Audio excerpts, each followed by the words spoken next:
د آی ایم ایف د طرف نه اوس را روان کس جاری کېدو والا دی، د ډار وسره خبره فاینل کېدو والا ده او اوس په نوي ټیکسونه لګي.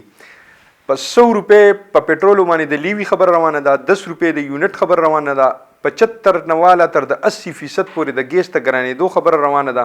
دا ټولې خبرې روانې دي او په دې دوران کې په مونږ باندې به اوس د مینی بجټ یو خبره راشي. دا خبرې تاسو ته ما پر خپل ویډیوز کې کړي دي. نو اوس هغه خبرې چې مونږ به تاسو ته په هغه وخت کې کولې د هغې اوس څه نتایج راښکاره شوله او ډالر نن پرواز شروع کو. 24 روپۍ نن ډالر اوچت شولو، نن په 255 روپۍ باندې په اوپن مارکیټ کې د هغې ریټ و. نو ویلکم ټو پرانا پاکستان، مبارک هم شه هغه نوې پاکستان نه پس اوس دا زوړ پاکستان.